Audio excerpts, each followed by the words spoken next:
નવા લેક્ચરમાં બધાનું સ્વાગત છે। હવે આના પહેલાના લેક્ચરમાં આપણે જે સ્વાધ્યાય 1.3 છે એની પહેલાના 1 થી 4 ક્વેશ્ચન જોયા હતા। એમાં આપણે જે ભણ્યા બરાબર ગુણાકાર વિશેની વાત કરી હતી। ગુણાકાર માટેના નિયમો આપણે જોયા હતા, કઈ રીતે નિશાની મૂકવી, કઈ રીતે ગુણાકાર કરવો। તો હવે અહીંયા તમને સરવાળો, ગુણાકાર, બાદબાકી, ગુણાકાર આવું બધું તમને એક સાથે દેખાશે। તો આપણે કઈ રીતે શોધશું? તો જો યોગ્ય ગુણધર્મનો ઉપયોગ કરીને જવાબ શોધવાના છે। યોગ્ય ગુણધર્મો। હવે આપણને ગુણધર્મોની વાત આવી એટલે સૌથી પહેલા એવું યાદ આવશે કે ગુણધર્મો આપણે કયા કયા જોઈએ?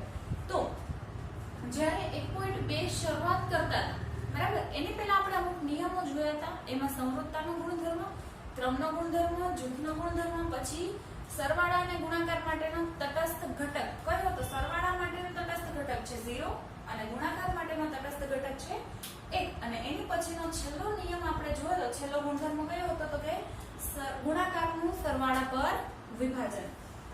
તો હવે ઈ સમરૂપતાનો ગુણધર્મ, જૂથનો ગુણધર્મ, ક્રમનો ગુણધર્મ અને વિભાજનનો ગુણધર્મ, ઈ ચાર ગુણધર્મોના આધારે આપણે અહીંયા આ દાખલા છે એના જવાબ લખવાના છે। તો પહેલું જોઈએ આપણે 26 ગુણ્યા -48 પ્લસ -48 ગુણ્યા -36। તો જો બે સંખ્યાની વચ્ચે ગુણાકાર છે, બે સંખ્યાની વચ્ચે એક પ્લસ છે, એનો મતલબ અહીંયા તમને સંખ્યામાં જુઓ તો કઈ સરખું હોય એવું કંઈક દેખાશે। સરખું કોણ છે? -48 ગુણાકાર ગુણાકાર આટલું બહાર આવી જશે। હવે અહીંયા શું લખીશ? તો જો -48 છે બેમાંથી કોમન નીકળશે, ગુણાકાર પણ કોમન નીકળશે, પણ ગુણાકારને આપણે આગળ નહીં લખીએ તો ક્યાં લખશું? એની પછી। હવે આ બેમાંથી જો આખું પેલું પદ, આ બીજું પદ, એમાંથી મેં ગુણાકારને -48 આટલું કાઢી લીધું બહાર। તો હવે કૌંસની અંદર શું વધશે? તો અહીંયા આવશે 26 પ્લસ ના પ્લસ, અહીંયા શું આવશે? -36। તો અહીંયા મેં શું કર્યું? -48 સામાન્ય લેતા કોમન લીધા। હવે અહીંયા શું થશે? -48 સામે રહેશે, ગુણાકારના ગુણાકાર રહેશે। અહીંયા બે નિશાની એક સાથે છે પણ આપણે એક સાથે રહેવા દેતા નથી, તો અહીંયા શું થશે? 26 ના 26 પ્લસ માઈનસ -36 બરાબર। ગુણાકાર માટે અને સરવાળા બાદબાકી માટે નિશાનીના નિયમો ખાસ ધ્યાન રાખજો। જ્યારે બે નિશાની ભેગી હોય ત્યારે plus minus minus, minus plus minus, minus minus હોય તો પ્લસ થઈ જાય ને પ્લસ પ્લસ હોય તો શું રહેશે? પ્લસ બરાબર। હવે અહીંયા પહેલા કૌંસને મારે છૂટું પાડવાનો, એનો મતલબ કે કૌંસનું કામ પહેલા પૂરું કરવાનું। તો અહીંયા આવશે -48 ગુણાકારના ગુણાકાર। હવે 26 - 36 તો 26 માંથી 36 નહીં જાય, અથવા 26 અને 36 બંનેની નિશાનીમાં એક પ્લસ છે એક માઈનસ છે, બે અલગ નિશાની હોય તો બેની શું થશે? બાદબાકી। તો 36 - 26 કરીએ એટલે કેટલા આવશે? 10। પણ સરવાળા બાદબાકી માટે નિયમ શું છે કે બેમાંથી બેની નિશાની અલગ અલગ હોય તો આપણે એની બાદબાકી કરીએ છીએ। જવાબમાં નિશાની કોની આવશે? બેમાંથી જે મોટું પદ હોય એને। તો મોટું પદ કોણ છે? 36। તો 36 ની નિશાની કેવી છે? માઈનસ, એટલે 10 કેવા થઈ જશે? માઈનસ। હવે શું છે? -48 અને -10 બંનેની વચ્ચે શું દેખાય છે? તો કે ગુણાકાર। તો મારે 48 અને 10 નો શું કરવાનું છે? ગુણાકાર જ। પણ મારે જોવાનું ફેરફાર ક્યાં આવશે? એની નિશાનીમાં। તો 48 ગુણ્યા 10 કરીએ એટલે મને એનો જવાબ મળશે 480। કારણ કે 48 ને હું અત્યારે 0 ધ્યાનમાં ના લઉં, 48 ને એક સાથે ગુણો તો 48 ને આ 0 અહીંયા મૂકી દીધો। હવે વચ્ચે ગુણાકાર છે, બેની નિશાની માઈનસ માઈનસ છે, તો માઈનસ માઈનસ કેવા થઈ જશે? પ્લસ। એટલે મારો જવાબ મને શું મળે છે? +480। હવે પછી બી જોઈએ બરાબર। જો વચ્ચે સરવાળો કે બાદબાકી આવતો હોય ત્યારે બે સંખ્યાની નિશાની જોવાની। જો બેની નિશાની અલગ અલગ હોય તો બાદબાકી, બંનેની નિશાની સરખી હોય તો સંખ્યાનો સરવાળો, અને જવાબમાં હંમેશા નિશાની આવશે મોટા પદની। પણ જ્યારે બે સંખ્યાની વચ્ચે ગુણાકાર હોય તો બે સંખ્યા છે તેઓ એનો કરશું ગુણાકાર અને બંનેની નિશાની એના નિયમ પ્રમાણે આપણે મૂકશું. બરાબર. બે નિશાની જો સરખી હોય તો જવાબ મળશે ધન પૂર્ણાંકમાં, બંનેની નિશાની અલગ હોય તો જવાબ મળશે ઋણ પૂર્ણાંકમાં. પછી બી જોઈએ તો બી માં શું કીધું છે 8 ગુણ્યા 35 ગુણ્યા -125.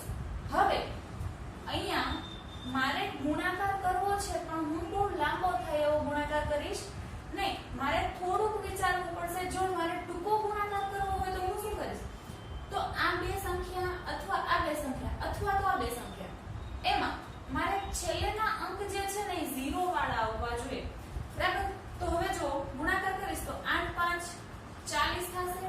તો 40 માં છેલ્લે 0 આવ્યો અને અહીંયા 8 5 40 થશે તો એમાં પણ છેલ્લે 0 આવ્યો. પણ અમુક સંખ્યાઓ તમારે યાદ રાખવાની કે જેનો ગુણાકાર તમને 10 100 1000 એવી રીતે મળતો હોય. તો 8 અને 125 નો તમે ગુણાકાર કરશો તો તમને કેટલો મળશે 1000. બરાબર. અને આ બેનો ગુણાકાર કરીને તમે કરશો તો પણ ચાલશે, પણ એ ગુણાકાર છે એ થોડો મોટો થશે. એટલે બને ત્યાં સુધી તમારે આ ગુણાકાર કઈ કઈ સંખ્યાનો તમને સહેલો પડશે એ ધ્યાન રાખવાનું. હવે ભેગા હું કરીશ કોને 8 ગુણ્યા -125 અને ગુણ્યા 35 નામ રાખીએ તો અહીંયા આવશે 8 ગુણ્યા 125. આ બેનો ગુણાકાર કરવો છે તો પાછળથી ગુણાકાર કરતા જઈએ. 8 5 40 ની 0 વધી 4 8 2 16 16 ને 4 20 ની 0 વધી 2 8 1 8 8 ને 2 10. જો ગુણાકાર કેટલો આવ્યો 1000. પણ અહીંયા બેયમાં જુઓ બેયની વચ્ચે તમને નિશાની કઈ દેખાય છે ગુણાકારની. આ માઈનસ નિશાની છે નહીં. માઈનસ કોના છે 125 ના. પણ આ બે સંખ્યા કહેવાય. -125 છે એ આખી એક સંખ્યા થઈ. આ બે સંખ્યાની વચ્ચે તમને ગુણાકાર દેખાય છે તો બે જે સંખ્યા આપી છે એનો ગુણાકાર અને નિશાની જોઈએ એક પ્લસ છે એક માઈનસ છે તો પ્લસ માઈનસ કેવા થઈ જશે માઈનસ. એટલે 1000 મને કેવા મળ્યા માઈનસ. -1000 ગુણ્યા 35. હવે આ બંનેનો શું છે ગુણાકાર -1000 અને 35 નો. તો અત્યારે હું આ ત્રણેય 0 ધ્યાનમાં લેતી નથી. 35 ગુણ્યા 1 એટલે કેટલા થશે 35. પછી આ 3 0 લગાવી દો એટલે 35000. પણ હજી કંઈક ઘટે છે. શું નિશાની? અહીંયા માઈનસ છે અહીંયા પ્લસ છે. માઈનસ પ્લસ માઈનસ એટલે મને જવાબ કેટલો મળ્યો -35000. બરાબર. આ આપણે શું કર્યું ગુણધર્મોના ઉપયોગ કરીને કામ કરીએ છીએ. તો અહીંયા હવે જોઈએ સી. તો સી માં શું કીધું છે 15 ગુણ્યા -25 ગુણ્યા -4 ગુણ્યા -10. આમાં ક્યાંય પ્લસ કે માઈનસ આવતું નથી. બધાની વચ્ચે તમને શું દેખાય છે ગુણાકાર. તો ફરી પાછું આપણે શું કરશું કે જેનો ગુણાકાર મને સહેલો પડતો હોય એ કરી નાખશું. તો સૌથી પહેલા ગુણાકાર કોનો થશે 25 અને 4 નો. 25 4 કેટલા થઈ જાય 100. એટલે આગળના જે 15 છે એને રાખશું એમને ગુણાકારના. ગુણાકાર 25 ગુણ્યા 4 25 4 100. નિશાની જોઈએ માઈનસ માઈનસ પ્લસ લખવાની જરૂર નથી અને ગુણ્યા -10 ના -10. બરાબર. હવે હજુ 15 એમને રહેશે અને ગુણાકારમાં 100 ગુણ્યા -10. તો 100 ગુણ્યા 10 એટલે કેટલા થશે 1 ગુણ્યા 1 એટલે 1. આ 2 અને આ 1 ટોટલ કેટલા 0 આવશે 3. અને અહીંયા પ્લસ છે અહીંયા માઈનસ છે તો કેવા થઈ જાય પ્લસ માઈનસ માઈનસ. હવે સીધો ગુણાકાર કરીએ 15 ગુણ્યા -1000. તો 15 અને 1 નો ગુણાકાર કરું તો કેટલા આવશે 15. અને આ 3 0 હતા એને લખી નાખીએ. અને અહીંયા પ્લસ છે અને અહીંયા માઈનસ છે. Plus minus minus 15000. બરાબર. હવે પછી જોઈએ ડી. તો ડી માં શું કીધું છે કે -41 ગુણ્યા 102. અહીંયા આપણે વિભાજનનો ગુણધર્મ વાપરશું. શું કામ? કારણ કે હું આનો 41 નો ઘડિયો નથી આવડતો 102 નો પણ ઘડિયો નથી આવડતો તો હું ઊભો ગુણાકાર કરવા બેસીશ નહીં. તો હું શું કરીશ ભાગ પાડીશ. પણ કઈ રીતે? જો -41 ના -41 એમ પછી 102 ના ભાગ પડશે. કઈ રીતે? તો કે 100 + 2 અહીંયા કયો ગુણધર્મ વપરાણો? વિભાજનનો ગુણધર્મ. વિભાજનનો ગુણધર્મ. બરાબર? હવે અહીંયા શું થશે? વિભાજનનો ગુણધર્મ હોય તો એમાં જો એક સંખ્યા એની સાથે ગુણાકારમાં કૌંસમાં રહેલી બે સંખ્યા છે, પણ એ બે સંખ્યા શેમાં છે? તો કે સરવાળામાં. તો ડાયરેક્ટ એનો સરવાળો કરીને પાછો ગુણાકાર કરશું તો ઉપર જે રકમ આવી હતી એ જ થઈ જાય. પણ આના માટેનો નિયમ શું છે? તો ગુણાકારનું સરવાળા પર વિભાજન જોઈએ. જો 41 -41 છે ઈ સરવાળામાં બે જે સંખ્યા આપી છે એ બે સાથે શેમાં છે? ગુણાકારમાં. એટલે 41 નો ગુણાકાર 100 સાથે પણ થશે, 41 નો ગુણાકાર 2 સાથે પણ થાય. એટલે અહીંયા શું થશે? -41 ગુણ્યા 100 પેલો કૌંસ થયો, આ બે નો ગુણાકાર થઈ ગયો. હવે અહીંયા શું છે? કૌંસની અંદર આપણે નિશાની બહાર આવશે, પછી આવશે 41 પણ કેવા માઈનસ એને ગુણ્યા 2. આ શું થયું? બીજો કૌંસ. હવે આ બંનેનો ગુણાકાર 41 ગુણ્યા 100 એટલે કેટલા થશે? 41 100 પણ કેવા આવશે? માઈનસ, કારણ કે અહીંયા માઈનસ છે અહીંયા પ્લસ છે, માઈનસ પ્લસ માઈનસ, પ્લસ ના પ્લસ. પછી 41 ગુણ્યા 2 કરવાના છે તો પાછળથી 2 સાથે આનો ગુણાકાર કરીએ. 2 1 2 2 4 8 માઈનસ પ્લસ માઈનસ. હવે જોઈએ અહીંયા બે નિશાની આપણે સાથે રાખતા નથી તો આ બે નિશાનીને એક કરીએ. અહીંયા આવશે -4100 પ્લસ માઈનસ -82. હવે અહીંયા ગુણાકાર નથી, હવે શું છે અહીંયા વચ્ચે? માઈનસ. તો અહીંયા માઈનસ છે અને 82 છે એ પ્લસ છે, બેની બાદબાકી. અથવા તો 4100 છે એ પણ માઈનસ છે, 82 છે એ પણ માઈનસ છે. બંનેની નિશાની સરખી છે તો શું કરશું આપણે? સરવાળો 4100 પ્લસ 82 એટલે છેલ્લા અંકનો સરવાળો. 2 ને 0 2, 8 અને 0 8, પછી આ 41 એમને. અને બંનેનો સરવાળો કર્યો તો જેમાં મોટા પદની અથવા તો બેમાં નિશાની સરખી છે એ આવશે. બેમાં નિશાની છે માઈનસ એટલે મને જવાબ કેટલો મળશે? -4182. હવે જોઈએ ઈ. તો ઈ માં શું કીધું છે? 625 ગુણ્યા -35 પ્લસ -625 ગુણ્યા 65. તો હવે તમે જોઈ શકો છો કે બે સંખ્યાના ગુણાકાર એની વચ્ચે તમને પ્લસની નિશાની આપી છે, એટલે કે બે જૂથના તમને શું આપ્યો છે? સરવાળો. તો આમાં પણ તમને કંઈક સરખાપણું જોવા મળે છે. શું? 625.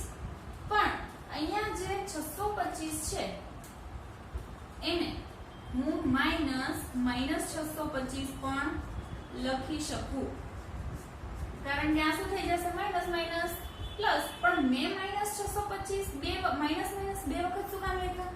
તો કે અહીંયા -625 આપણને રકમમાં આપેલા છે. બરાબર? તો હવે આ બે જૂથ છે ઈ બે માંથી તમને કંઈક કોમન નીકળતું હોય એવું દેખાય છે. શું? -625 અને ગુણાકાર -625 ને ગુણાકાર -625 અને ગુણાકાર બંને વસ્તુ કોમન કાઢી નાખું છું તો અહીંયા શું વધશે? હવે કૌંસની અંદર કોમન નીકળી ગયું 12. તો અહીંયામાં શું વધ્યું? -1. આ ગુણ્યા તો નીકળી ગયું એટલે લખવાની જરૂર નથી. અહીંયા શું થઈ જશે? -35 પછી પ્લસ ના પ્લસ. અહીંયા શું વધશે? 65. આ કૌંસ પૂરો. અહીંયા કેટલા આવ્યા? 625 ના 625 માઈનસ આના ગુણાકાર. હવે અહીંયા બે નિશાની ભેગી થઈ છે, આપણે ભેગી લખતા નથી તો માઈનસ માઈનસ શું થઈ જશે? +35. પ્લસ લખવાની જરૂર નથી અને અહીંયા આવશે 65. પછી અહીંયા -625 એમના એમ ગુણ્યા આ બેનો સરવાળો કરીએ. 5 ને 5 10 ની શું વધી? 1 6 ને 1 7 7 ને 3 10 એટલે કેટલા મળ્યા? 100. તો હવે મારે ગુણાકાર કરવાનો છે 625 અને 100 નો, પણ 625 કેવા છે? માઈનસ. તો 625 ગુણ્યા 100 કરીએ એટલે 625 ગુણ્યા 1 તો 625 મળે અને આ પાછળના બે 0 આના એટલે મને સંખ્યા કઈ મળશે? 62,500 પણ ગુણાકાર છે એક માઈનસ છે એક પ્લસ છે માઈનસ પ્લસ માઈનસ એટલે મને જવાબ કેટલો મળ્યો 62,500 બરાબર હવે પછી જોઈએ f તો અહીંયા 7 ગુણ્યા 50 - 2 ફરી પાછું આપણને ગુણધર્મ અહીંયા જોવા મળે છે 7 ગુણ્યા 50 - 2 તો 50 - 2 અહીંયા બે સંખ્યાની બાદબાકી આપી છે ગુણાકારમાં એક જ સંખ્યા 12 છે તો આ તમને સરવાળા ગુણાકારનું સરવાળા પર વિભાજન દેખાડે છે પણ અહીંયા સરવાળાને બદલે મને બાદબાકી આપી છે તો આપણને કોઈ ફેર પડતો નથી આપણે શું કરશું જે પદ ગુણાકારમાં 12 આપ્યું છે કૌંસના દરેક પદ સાથે બરાબરથી ગુણશે એટલે 7 ગુણ્યા પહેલા કોની સાથે ગુણશે 50 સાથે એટલે 7 ગુણ્યા 50 પહેલા કૌંસમાં પછી અંદર જે નિશાની એવી છે એ મૂકી આપણે 12 અને હવે ગુણાકાર કોનો થશે 7 ગુણ્યા 2 એટલે બીજા કૌંસમાં લખશું 7 ગુણ્યા 2 ન્યા માઈનસ લખશું નહીં કારણ કે ઈ માઈનસ છે એ આપણે ક્યાં મૂકી દીધો છે 12 તો અહીંયા શું થશે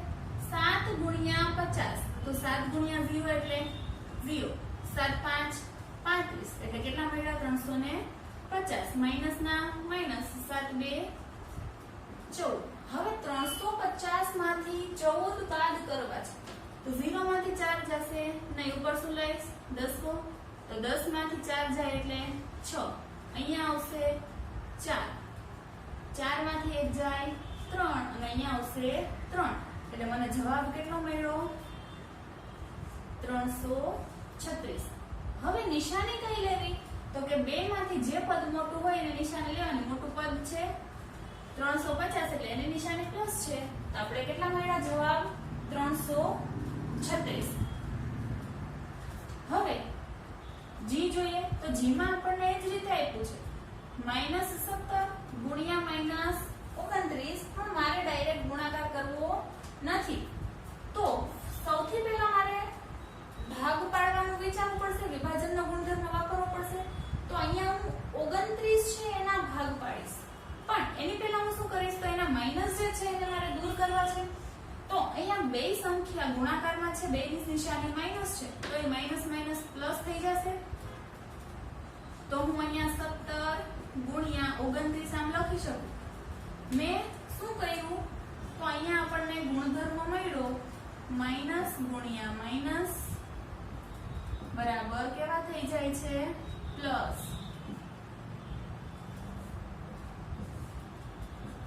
બરાબર એ ગુણધર્મના આધારે આપણે અહીંયા નિશાની પ્લસ કરી નાખી હવે હું ભાગ પાડીશ કોના 29 ના તો અહીંયા 17 mm ગુણાકારમાં 29 શું થઈ જશે 30 - 1 લખાય એટલે આપણે 29 લખીએ તો ફરી પાછો આ વિભાજનનો ગુણધર્મ તો અહીંયા ગુણધર્મ વાપર્યો એ લખીએ આપણે અહીંયા વિભાજનનો ગુણધર્મ અહીંયા પણ મેં વિભાજનનો ગુણધર્મ વાપર્યો અહીંયા લખશું વિભાજનનો ગુણધર્મ હવે શું કરશું આપણે તો કે કૌંસની બહાર જે સંખ્યા કૌંસની સાથે ગુણાકારમાં છે એ કૌંસની અંદરના દરેક પદને વારાફરતી ગુણશે તો પહેલો કૌંસ શું બનશે 17 ગુણ્યા 30 કૌંસની અંદર રહેલી નિશાની બહાર આવશે અને 17 ગુણ્યા 1 અહીંયા હવે 17 ગુણ્યા 30 કરીએ તો પાછળ 17 ગુણ્યા 0 એટલે 0 થશે પછી 3 7 21 ના 1 વધી 2 3 1 3 3 2 3 1 3 ને 2 5 એટલે આ બંનેનો ગુણાકાર મને કેટલો મળ્યો 510 પછી માઈનસ ના માઈનસ 17 1 17 હવે 510 છે માંથી મારે 17 બાદ કરવા છે તો 510 માંથી હું આમાંથી 10 કાઢી લઉં એટલે કેટલા વધશે 500 માંથી પાછા 7 બાદ કરું એટલે મને 493 મળશે પણ આપણે બાદબાકી કરીને જોઈ લઈએ જો અહીંયા 0 છે 0 માંથી 7 નહીં જાય તો હું શું કરીશ 10 કો 10 માંથી 7 જાય તો 3 અહીંયા શું આવશે 0 0 માંથી ફરી પાછા 1 નહીં જાય ઉપર શું લેશું 10 કો 10 માંથી 1 જાય 9 અહીંયા આવશે 4 બરાબર એટલે જવાબ મને કેટલો મળ્યો 493 અને બંનેમાંથી મોટી સંખ્યા છે 510 તો એની નિશાની અહીં આવશે એટલે કેવા મળે +493 હવે h જોઈએ તો h માં શું કીધું છે -57 ગુણ્યા -19 +57 હવે જો ગુણાકારમાં આપણને બે સંખ્યા આપી છે પ્લસ કરીને એક જ સંખ્યા આપી છે તો હવે ફરી પાછું કંઈક આગળ કર્યું તો એવો વિચાર આવે છે જો અહીંયા માઈનસ છે અહીંયા પ્લસ છે 57 તો આ માઈનસ જે છે એની જેવું મારે આને બનાવવું હોય તો હું શું કરીશ તો અહીંયા -57 એમને રાખીએ આ છે -57 એમને રાખીએ ગુણાકારમાં -19 પછી પ્લસ ના પ્લસ હવે અહીંયા શું લખીશ -57 શું કામ તો અહીંયા જે 57 છે એ માઈનસ છે તો આ 57 ને પણ મારે માઈનસ કરવા હતા એટલે માઈનસ લાવવા હોય તો મારે બે વખત માઈનસ લખવા પડે તો જ એ માઈનસ પ્લસ થઈ જાય બરાબર હવે અહીંયા તમને -57 ગુણ્યા દેખાય છે અહીંયા પણ -57 દેખાય છે જો ગુણાકારમાં અહીંયા કંઈ હોય નહીં તો હું શું લખી શકું 1 તો અહીંયાથી પણ ગુણાકાર જશે તો અહીંયા કોમન શું નીકળ્યું -57 ગુણ્યા હવે કૌંસમાં શું બચશે પેલું જે પદ છે પ્લસ ની પહેલાનું તો એમાંથી -57 ગુણ્યા નીકળી ગયું વધે કેટલા -19 પછી પ્લસ ના પ્લસ પછી અહીંયા શું વધશે માઈનસ આ -57 ગુણ્યા 1 નીકળી ગયું એટલે કેટલા વધશે અહીંયા -1 અહીંયા કેટલા આવશે -57 એમને પછી ગુણાકાર અહીંયા બે નિશાની ભેગી થઈ છે પહેલા આપણે બે નિશાની છે એને શું બનાવશું એક નિશાનીમાં ફેરવશું એટલે અહીંયા આવશે -19 પ્લસ માઈનસ -1 અહીંયા આવશે -57 ના -57 ગુણાકાર હવે જો 19 અને 1 બંનેની નિશાની કેવી છે માઈનસ માઈનસ સરખી નિશાની છે તો સરખી નિશાની હોય એટલે બેનો શું થશે સરવાળો તો 19 ને 1 એટલે કેટલા થશે 20 પણ બંનેમાં જે સરખી નિશાની હોય એમાં મૂકવી પડશે તો એનો સરવાળો મને કેટલો મળ્યો -20 હવે શું છે -57 ગુણ્યા -20 તો બંનેનો ગુણાકાર કરવાનો છે તો 57 ગુણ્યા 20 કરું તો 20 નો હું 0 આમાં રાખી દઉં છેલ્લે પછી 2 ની સાથે આનો ગુણાકાર 2 7 14 ના 4 વધી 1 5 2 10 10 ને 11 1140 પછી બંનેનો ગુણાકાર છે તો માઈનસ માઈનસ કેવા થઈ જશે પ્લસ એટલે જવાબ મને કેટલો મળ્યો +1140 બરાબર અહીંયા પણ આપણે દરેક ગુણધર્મના ઉપયોગ કરીને આ જે દાખલા આપ્યા હતા એના જવાબ શોધ્યા હવે જોઈએ એના પછીનો ક્વેશ્ચન હવે પછી જોઈએ ક્વેશ્ચન નંબર 6 તો 6 માં આપણને હવે પૂર્વ પ્રશ્ન આપ્યા છે વ્યવહારિક દાખલા બરાબર તો એમાં શું કીધું છે કે ઠંડુ કરવાની પ્રક્રિયા માટે ઓરડાના તાપમાનને ઓરડામાં જેટલું તાપમાન છે એને મારે ઠંડુ કરવું છે એટલે હું શું કરું છું કે 40 સેલ્સિયસ મારા ઓરડાનું મારા રૂમનું તાપમાન કેટલું તો કે 40 સેલ્સિયસ એને મારે ઠંડુ કરવું છે તો હું ઠંડુ કરવા માટે કોઈ મશીનરી મૂકું છું અથવા તો આપણે કુલર લઈ આવીએ બરાબર તો કુલર છે એ શું કામ કરે છે તો કે 40 સેલ્સિયસ થી એટલે મારા ઓરડાનું તાપમાન છે 40 સેલ્સિયસ ત્યાંથી શરૂઆત કરે છે અને 5 સેલ્સિયસ પ્રતિ કલાક એટલે શું તો કે દર 1 કલાકે 5 સેલ્સિયસ ને 5 સેલ્સિયસ જેટલો ઘટાડો કરે છે આટલું ઘટાડવું જરૂરી છે તો મારો રૂમ છે એ ઝડપથી ઠંડો થશે તો પ્રક્રિયા ચાલુ કર્યાના 10 કલાક પછી હું અત્યારે પ્રક્રિયા શરૂ કરું છું અને 10 કલાક પૂરી થાય પછી ઓરડાનું તાપમાન કેટલું હશે એ મારે જોઈએ છે તો હવે મેં શરૂઆત ક્યાંથી કરી તો કે 40 સેલ્સિયસ થી 1 કલાકમાં ઘટાડો કેટલો થાય છે 5 સેલ્સિયસ તો મારે જોઈએ છે કેટલું તો કે જે પ્રક્રિયા શરૂ કરી ત્યાર પછીના 10 કલાક પછી ઓરડાનું તાપમાન કેટલું હશે એ જોઈએ છે તો જો 40 સેલ્સિયસ થી શરૂઆત કરું છું દર કલાકે 5 સેલ્સિયસ નો ઘટાડો થાય છે તો 10 કલાક પછી ઘટાડો કેટલો મળશે ત્યારે ઓરડાનું તાપમાન કેટલું હશે એ જોવાનું છે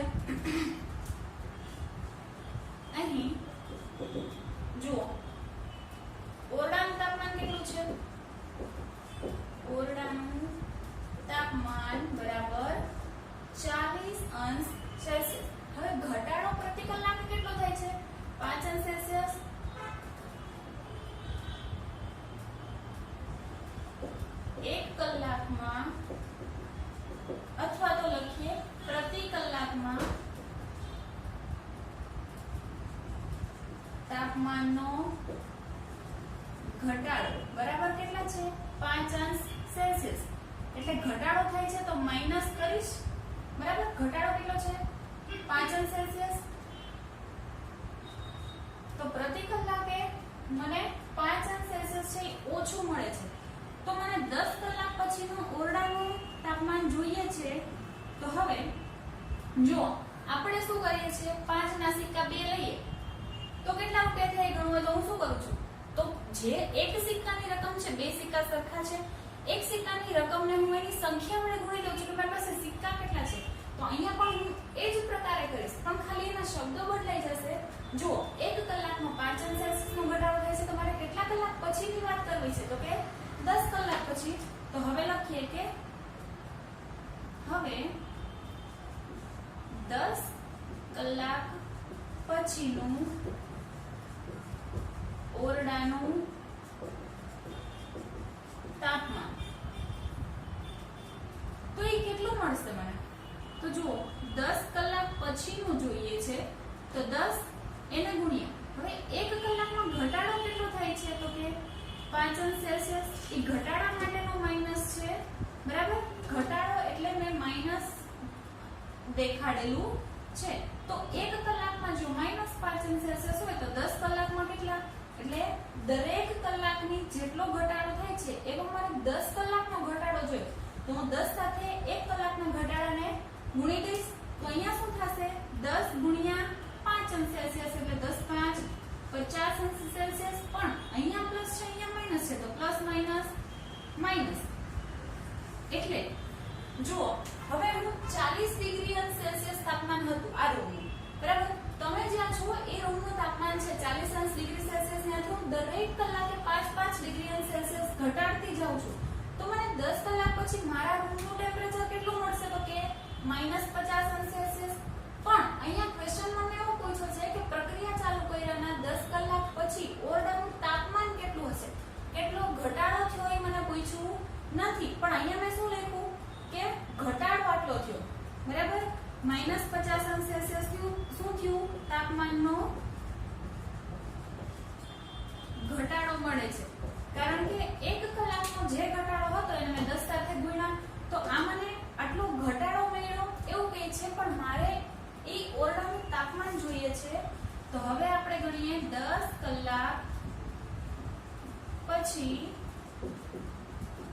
ઓરડાનું તાપમાન તો પહેલા 40 હતું હવે ઘટાડો કેટલો થયો -50 અંશ તો હવે હું શું કરીશ આ બંનેની બાદબાકી 40 અંશ સેલ્સિયસ હતું અને 10 કલાક પછી થયું કેટલું -50 અંશ સેલ્સિયસ તો મારે આમાં ઘટાડો આટલો થયો એટલે આમાં બેની બાદબાકી કરવી પડે તો 50 માંથી 40 જાય એટલે વધશે કેટલા 10 અંશ સેલ્સિયસ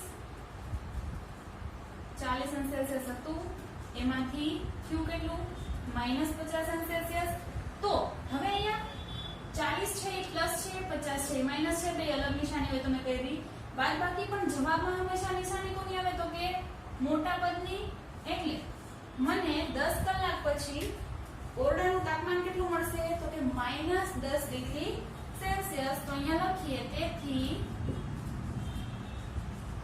10 કલાક પછી ઓરડાનું તાપમાન કેટલું હશે -10 ડિગ્રી સેલ્સિયસ હશે બરાબર અહીંયા આપણો છઠ્ઠો ક્વેશ્ચન પૂરો હવે જોઈએ સાતમો તો સાતમામાં એવું કીધું છે કે વર્ગ કસોટી પ્રશ્નપત્રમાં એટલે કે તમારી ક્લાસમાં જે ટેસ્ટ લઈએ છીએ એના કુલ ગુણ કેટલા છે 10 પ્રશ્નો હું તમારી ટેસ્ટ લઉં છું એ ક્વેશ્ચન પેપરના માર્ક કેટલા છે સોરી એમાં ક્વેશ્ચન કેટલા છે 10 પ્રશ્નો હોય તો દરેક સાચા જવાબના હું હવે આપણે શું કરીએ છીએ કે જેટલા ખોટા પડે એટલા માર્ક આપણે કટ કરી નાખીએ છીએ પણ અહીંયા મને થોડું અલગ રીતે આપેલું છે તો અહીંયા લખીએ સાચા જવાબના ગુણ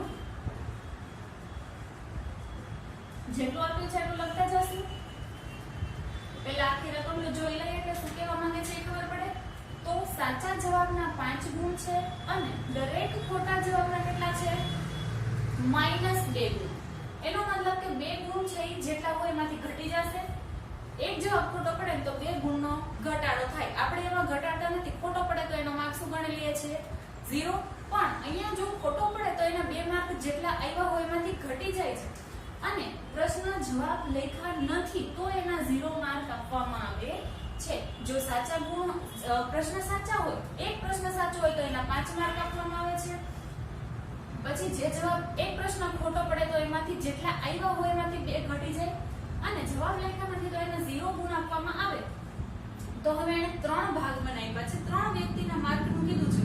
તો પહેલો વ્યક્તિ કોણ છે? મોહન. જો એની પહેલા આપણે અહીંયા જે વસ્તુ આપી છે લખી લઈએ. સાચા જવાબના ગુણ કેટલા છે? 5. પછી ખોટા જવાબના ગુણ બરાબર -2 અને જવાબ લખેલા નથી.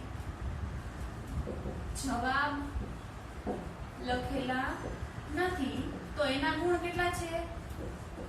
0. બરાબર. તો હવે પેલું મને શું કીધું છે એને?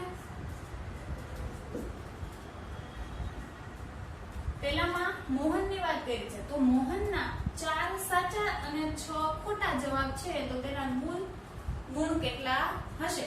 તો હવે મારે એના બધા જ જવાબ મેળવવા હોય તો એના માટેનું આપણે એક સૂત્ર લખીએ.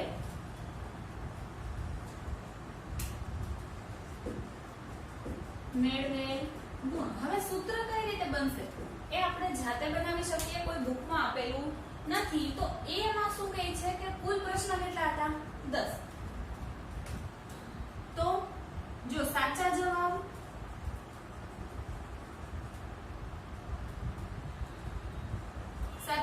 કેટલા છે એ ક્રમ લખવાના. એને ગુણ્યા કરશું આપણે 5 કારણ કે એ સાચા ગુણના એટલા માર્ક છે. જો એક જવાબ સાચો હોય તો એના 5 માર્ક મળશે. પછી પ્લસ શું કરવાનું? તો કે ખોટા જવાબ એને ગુણ્યા કરશું -2 કારણ કે ખોટા જવાબના આપણને ગુણ કેટલા આપે છે? -2 એટલે હોય એમાંથી -2 થઈ જાય. પ્લસ જવાબ લખ્યા નથી, ન લખેલા જવાબ એને ગુણ્યા શું કરીશું? 0. હવે અમે સૂત્ર શેના આધારે બનાવ્યું? 5 ના સિક્કાની વાત કરો.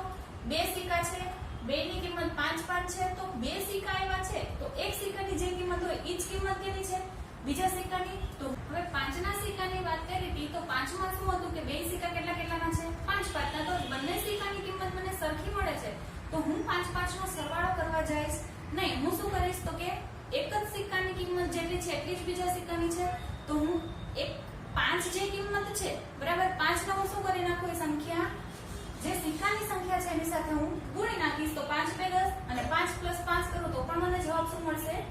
10. બરાબર. તો અહીંયા મેં સૂત્ર એ જ રીતે બનાવેલું છે. અહીંયા શું છે તો કે જેટલા સાચા જવાબ હોય એનો ક્રમ અહીંયા લખવાનો. આપણે અહીંયા કૌંસ કરી નાખીએ એટલે સાચા જવાબની સંખ્યા ગુણ્યા 5, ખોટા જવાબની સંખ્યા એને ગુણ્યા -2 અને ન લખેલા જવાબની સંખ્યા એને ગુણ્યા 0. તો આ સૂત્ર મુજબ જો આપણે કુલ ગુણ એના મેળવશું તો આપણને આસાનીથી એના જવાબ છે મળી જશે. તો હવે પહેલા વ્યક્તિની વાત કરવાની છે. કોની? મોહનની.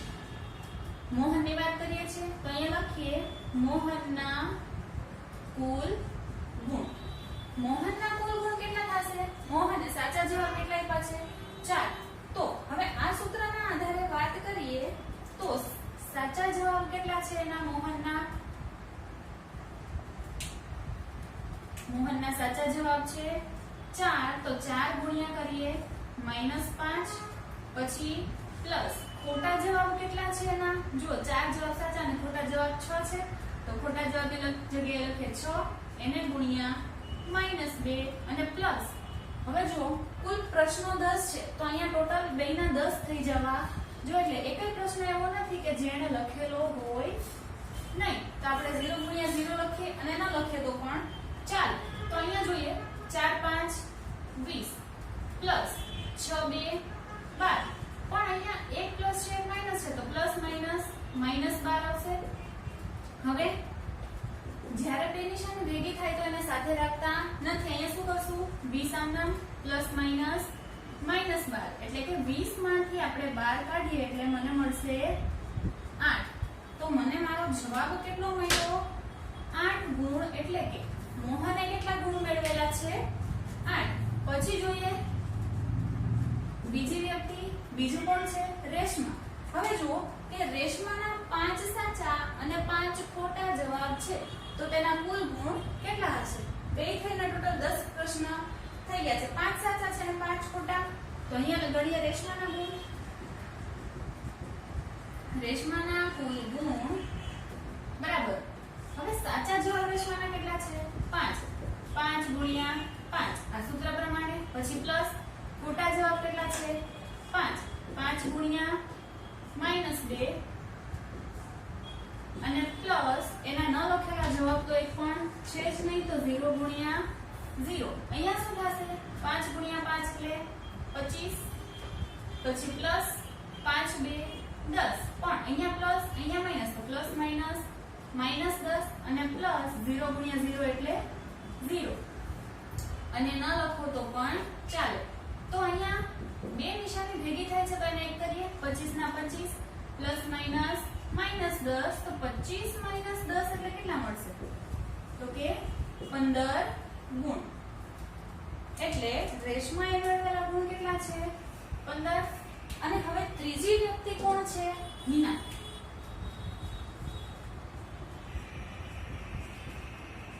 તો આપણને જોઈએ છે હિનાના કુલ ગુણ બરાબર હિનાની વિશે વાત કરીએ તો હિનાએ 7 જવાબ લખ્યા છે જો 7 જવાબ લખ્યા છે મતલબ કે 10 માંથી કુલ 3 પ્રશ્નના જવાબ તો એને લખેલા જ નથી એટલે એના કેટલા ગણાશે 0 પછી હિના 7 જવાબ લખે છે જેમાંથી 2 સાચા છે અને 5 ખોટા જવાબ છે તો તેના કુલ ગુણ કેટલા હશે તો હવે સાચા જવાબ એના કેટલા છે 2 તો 2 ગુણ્યા 5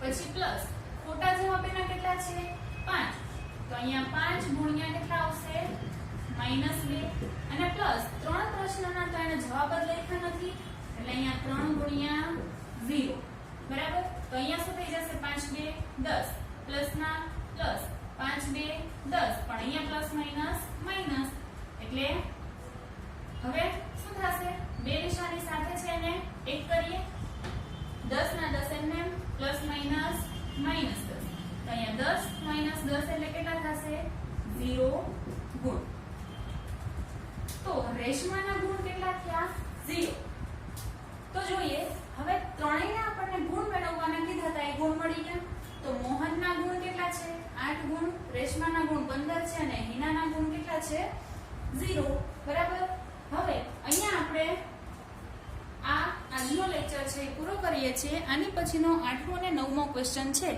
એ આપણે આવતા લેક્ચરમાં જોશું